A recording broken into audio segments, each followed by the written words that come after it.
Buen día, queridos alumnos. El día de hoy vamos a hablar sobre un tema bastante importante, la reproducción. No olvidemos que la reproducción es un medio natural de la perpetuación de la especie. Mediante esta función, los organismos vivientes forman nuevos individuos semejantes a ellos mismos. ¿Ok? Empezamos con eso entonces, con la reproducción. Función en la cual se originan nuevos individuos semejantes a sus progenitores. Existen dos tipos de reproducción que son la asexual y la sexual. Hablemos primeramente de la asexual. No olvidemos, alumnos, que no todos los seres vivos se reproducen de la misma forma. Por eso, pues, que hay dos tipos de reproducción, asexual y sexual. La reproducción asexual. Este tipo de reproducción se realiza sin la presencia de gametos masculinos, que están constituidos por los espermatozoides, y femeninos por los óvulos, ¿ya? No olvidemos eso. La reproducción asexual, entonces, se presenta entre los seres vivos inferiores, ¿no es cierto? Los organismos unicelulares, como las bacterias, protozoarios y algas unicelulares, presentan este tipo de reproducción. Y no olvidemos, en este tipo de reproducción interviene un solo individuo o progenitor. Por lo tanto, tampoco existe fecundación, lógicamente, ¿no? Bien, veamos pues estos tres tipos de reproducción asexual. Empezamos primero por fisión binaria o bipartición. Mucho cuidado.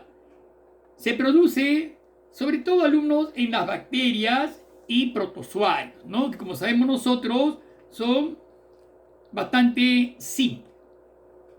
Veamos ahí en la parte inferior el tipo de división binaria, ¿no? Una ameba, como la ameba, alumnos, se va estrangulando, se van dividiendo sus núcleos, va a haber una estrangulación en su parte media y se forman dos nuevos organismos, ¿no es cierto? ¿Ven? Dos nuevos organismos que adquieren independencia. Miren cómo una célula madre se va a ir dividiendo sucesivamente por bipartición binaria, ¿no? Bi es mitad, bipartir, en dos mitades iguales.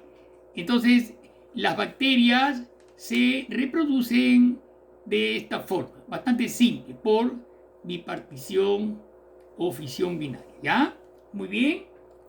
Seguidamente tenemos el segundo tipo de reproducción asexual por gemación o yemas. Mucho cuidado, ¿ya?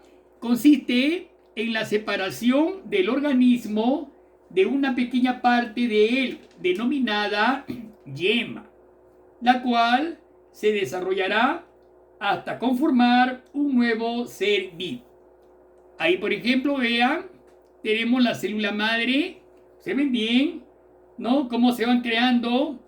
¿Sí? Ahí están, los núcleos se van dividiendo y se van creando unas especies de yemas sobre el progenitor, las cuales van creciendo hasta convertirse en nuevos seres vivos. Se separan y de esa forma. Donde esté el puntero, vean una hidra, por ejemplo, ¿no? Una hidra de agua dulce. También igualmente vean cómo se va produciendo la gemación, ¿no? Se produce la gemación, mucho cuidado, va creciendo y al finalizar se desprende la yema y adquiere la forma adulta, igual que a la célula de su progenitora. No olvidemos que en la gemación se crean pues una especie de yemas sobre el progenitor, las cuales van creciendo hasta convertirse en seres vivos. La gemación, al fin y al cabo, no es otra cosa que una división celular, por lo que debe tenerse en cuenta que tanto el progenitor como el nuevo ser comparten los mismos genes, debido a que el nuevo ejemplar nace directamente de las células del progenitor. ¿Ya? No olvidemos, eso es muy importante. ¿Ya? Y por último, la C, por esporas o esporulación, ¿no? La reproducción por esporas es característica del reino fungi, ¿no? O reino hongo, ¿no? No olvidemos por esporas, ¿ya? Miren bien, observen bien. Entonces tenemos, bien claro, por espora fungi. Ahí están los helechos, lógicamente también presentan este tipo de reproducción. Ahí está el tipo de reproducción por esporas en los helechos. Miren, eso que estamos observando, alumnos, es la cara inferior de la hoja del helecho. ¿Ya? Miren, en la cara inferior donde se encuentran gran cantidad, ¿no?, de soros, ¿no? Ahí están los soros, son como unos saquitos que contienen miles de esporas, ¿ya? Cada puntito que ven ustedes es un soro, ¿ya? Los soros son como saquitos, repito, que contienen gran cantidad de esporas, ¿no es cierto? Vean, las esporas caen al suelo húmedo y se encuentra el suelo lo necesario para poder reproducirse, poder crecer. Estos van a crecer. Las esporas pueden originar una nueva planta, o sea, un nuevo helecho, ¿no es cierto? Bien, otro tipo de esporulación, ¿ve? El núcleo, vean cómo sufre sucesivas divisiones en la parte interna, ¿no? Los núcleos originados se rodean de citoplasma y finalmente la célula lo va a liberar, ¿no es cierto? En la parte inferior tenemos, miren, a los hongos, ¿no? En la parte inferior, ¿no?, en los sombreros, en la parte inferior del sombrero hay unos micelios donde hay unas laminillas donde también igualmente hay gran cantidad de soros que producen esporas, ¿no es cierto? En cuyo interior se encuentran las esporas, que así como hace el helecho, también caen al suelo húmedo y al encontrar los ingredientes, digamos así, propicios para su crecimiento, entonces crecen nuevos hongos, ¿no? Nuevas setas, ¿no? Seta u hongo. Ahí está la espora germinando, ¿no? Ve cómo cae, germina, forma su micelio, la parte inferior, los micelios, las hifas, un nuevo ser. De eso consiste la reproducción, ¿no? De formar seres semejantes a los que le dieron origen. En este caso, la célula madre, ¿no es cierto? Entonces, no olvidemos, por esporas consiste entonces en una serie de divisiones, ¿no? El núcleo también se divide, se rodean de citoplasma y se forma la membrana de cada una. Y al romperse la membrana de la célula original, quedan en libertad numerosas células llamadas esporas, ¿no es cierto? No olvidemos que las esporas son estructuras bastante resistentes, ¿no?, que constan de una sola célula protegida por una gruesa envoltura que les permite resistir condiciones ambientales desfavorables, ¿no? Cuando no encuentran las condiciones favorables para su reproducción, estas se protegen de una gruesa envoltura hasta que se produzcan las condiciones ambientales y puedan efectuar su reproducción. La reproducción de los hongos, alumnos, no olvidemos, la reproducción de los hongos es distinta de las plantas y la de los animales. No olvidemos que los hongos no poseen estomas ni flores como las plantas, tampoco copulan como los animales. Por el contrario, los hongos se reproducen, repito, mediante esporas.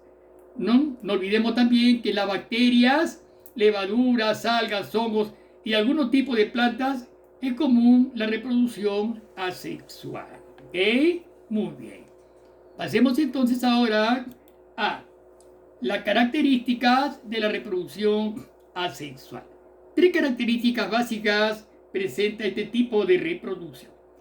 La primera, participar, en la que participa un solo progenitor, como ya hemos visto.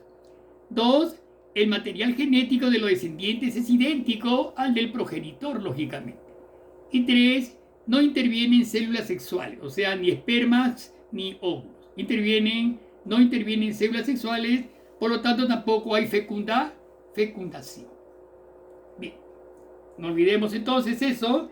Este tipo de reproducción tiene por objetivo la procreación de nuevos individuos a partir de los existentes, ¿no? Por lo tanto, es un fenómeno por el cual los seres vivos producen a expensa de su propio cuerpo una célula o un grupo de células, la que mediante un proceso de desarrollo se transforman en un nuevo organismo semejante al que le dio origen. ¿Bien?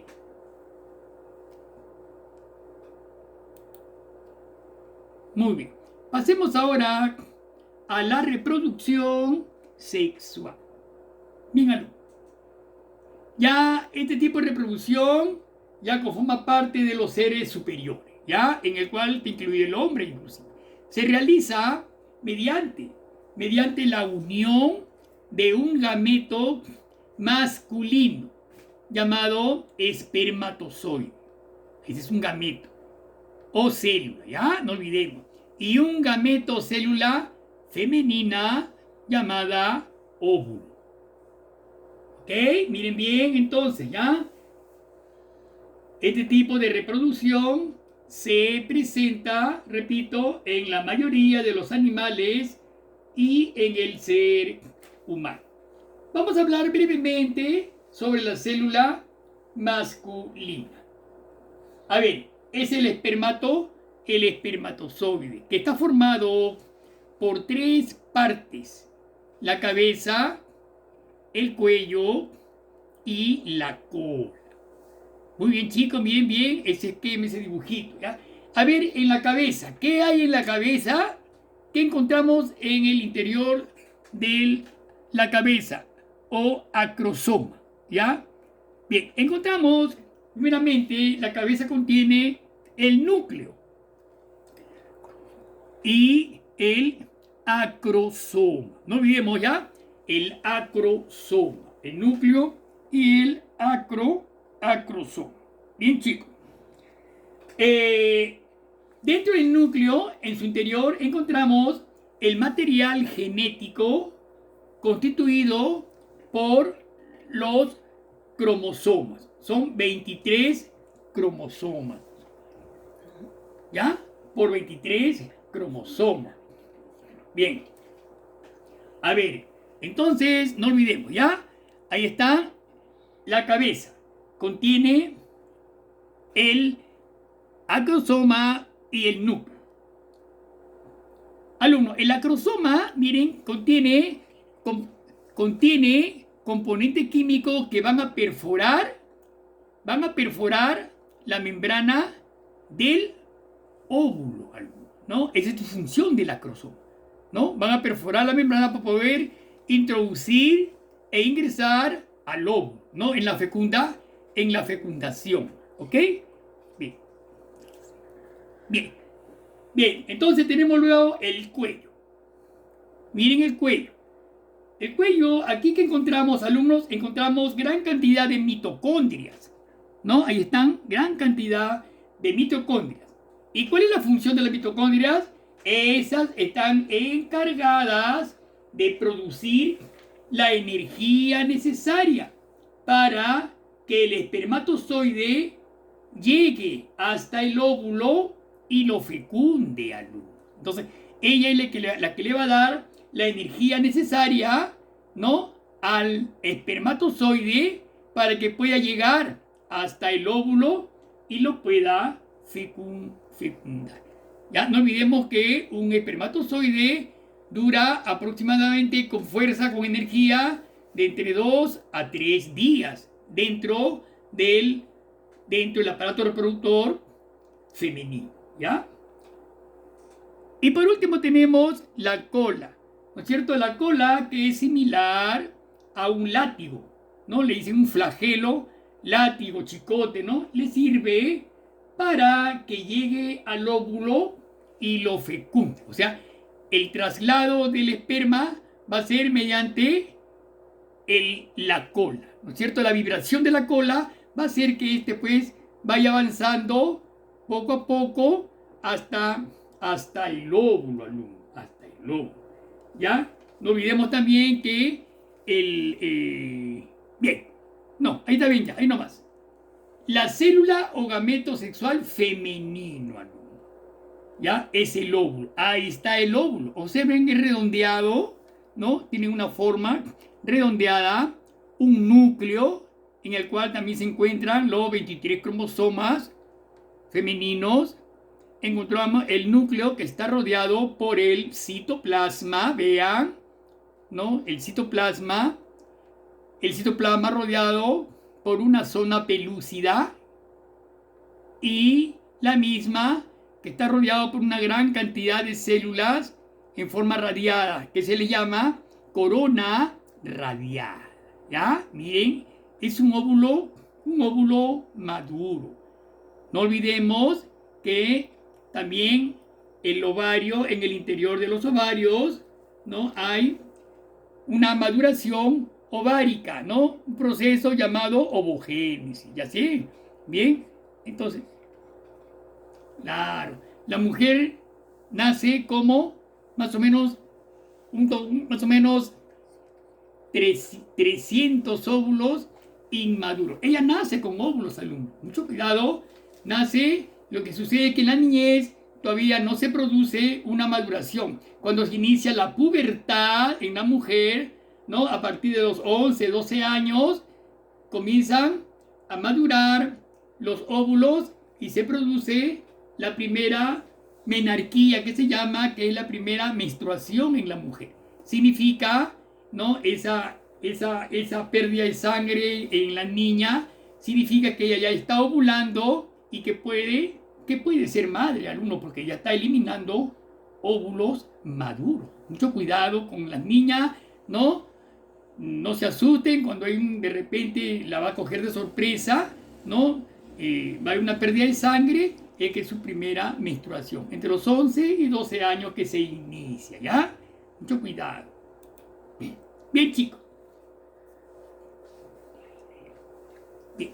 Reproducción sexual y asexual.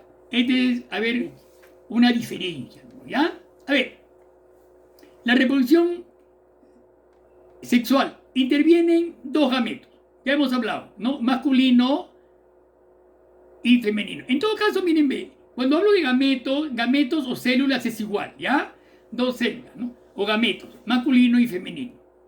En la asexual no intervienen gametos. Ya hemos hablado de los 3 tipos de reproducción asexual. No hay participación de gametos. Otra característica, la sexual. Tienen características diferentes al progenitor, ¿no? Tienen características diferentes. En la asexual, las características son iguales a la del progenitor. En la sexual, tienen gametos masculinos y femeninos para poder reproducirse. En cambio, en la asexual se reproducen por un solo individuo, ¿no? Un solo individuo produce la reproducción, gemación, por bipartición, ya hemos hablado sobre eso, ¿cierto? La reproducción sexual implica unión de células, ¿no? Unión de células masculinas y femeninas. En la asexual no implica unión de células. Y por último, en la sexual participan 2 progenitores de sexos diferentes o separados, ¿no es cierto? Hembra y macho. En la asexual, un solo progenitor.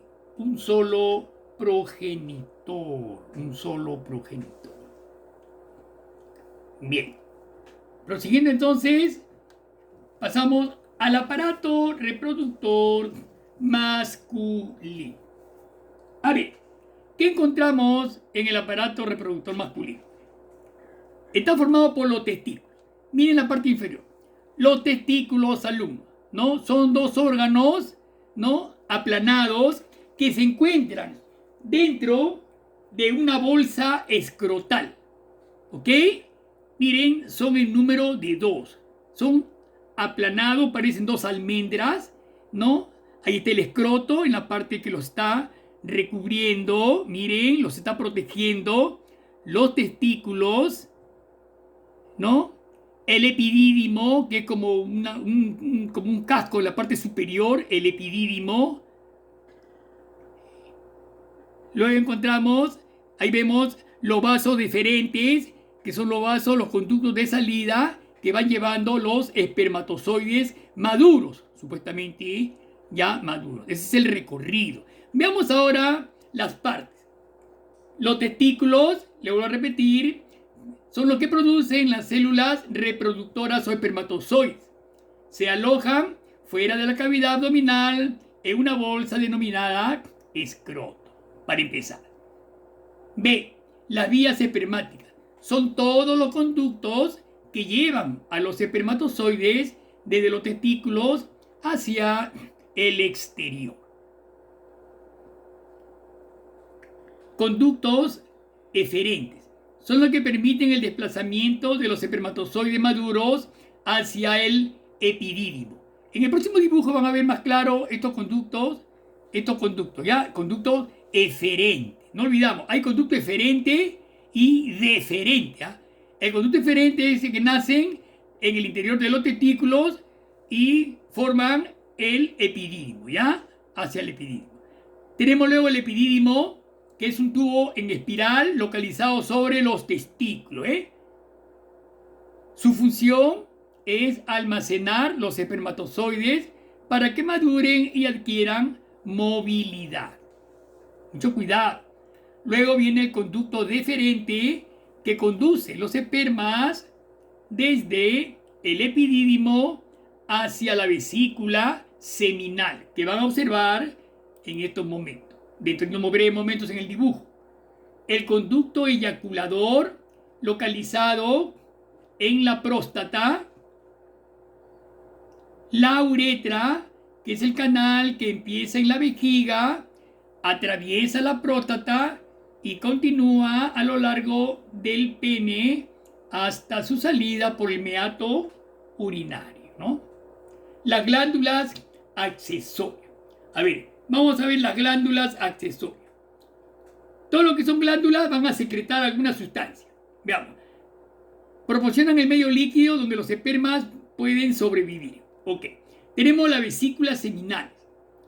Estas van a producir sustancias nutritivas para los espermatozoides, para que puedan sobrevivir. ¿Ok? Las vesículas seminales son dos, derecha e izquierda. ¿Eh? La próstata. La próstata segrega una secreción lechosa y alcalina que favorece la movilidad de los espermas. Esta sustancia lechosa se llama prostatina.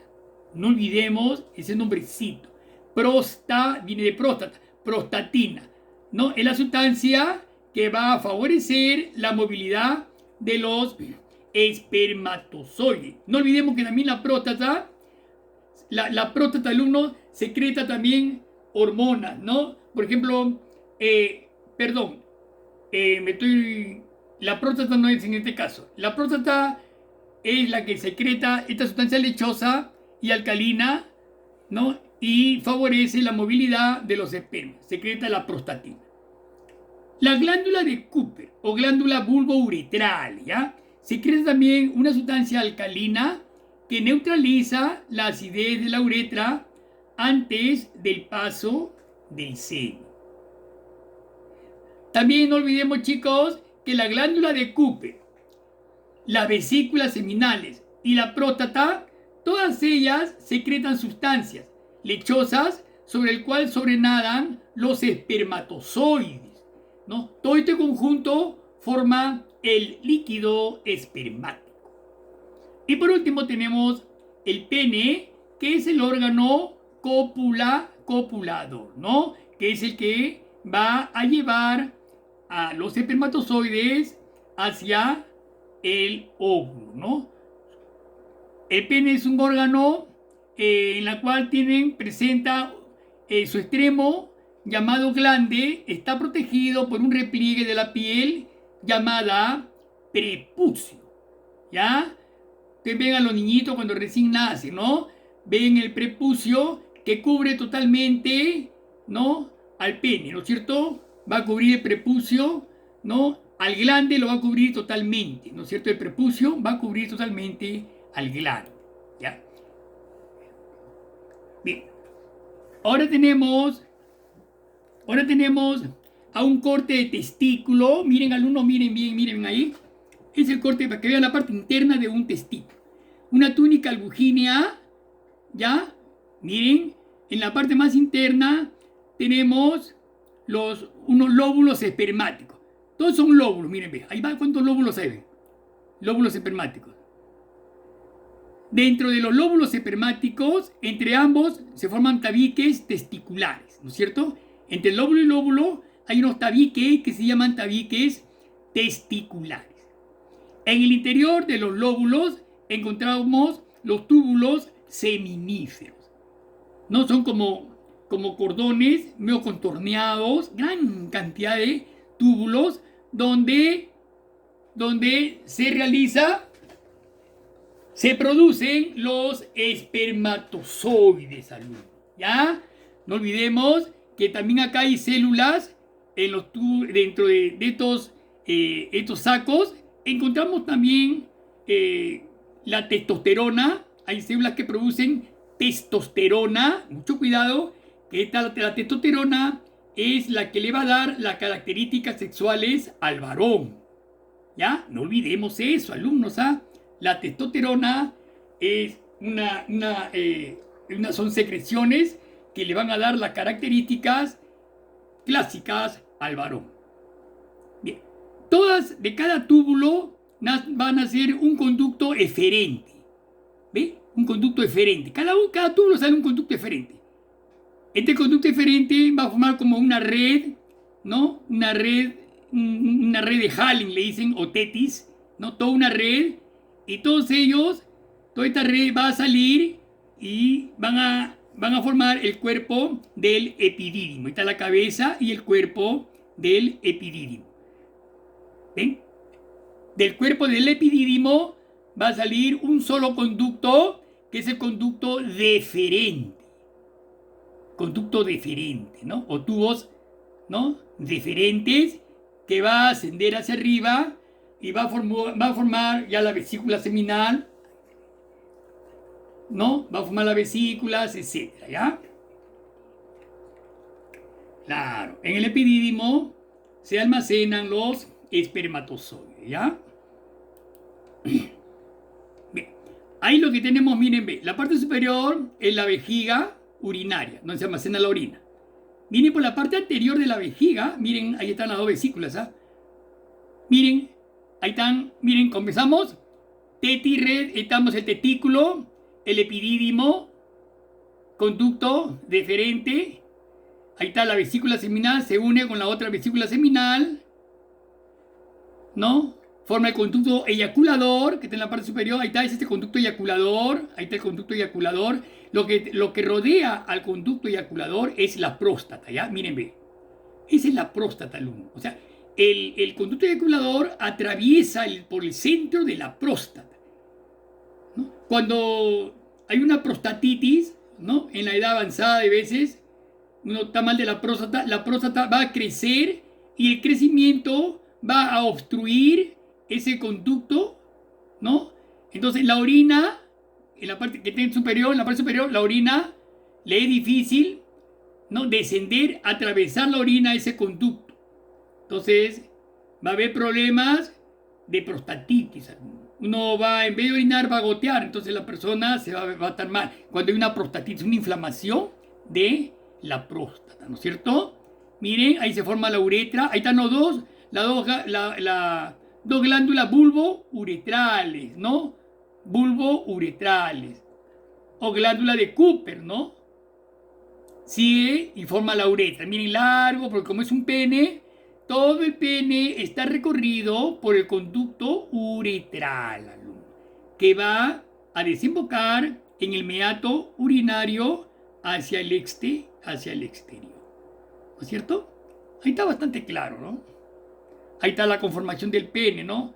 El pene está conformado por dos cuerpos cavernosos en los extremos y en el centro un cuerpo esponjoso, ¿no? Bien, chicos, creo que quedó claro todo. Hasta acá vamos a llegar el día de hoy y no olvidemos sus trabajos en plataforma. Traten de hacerlo lo más pronto posible y de acuerdo al tema dictado.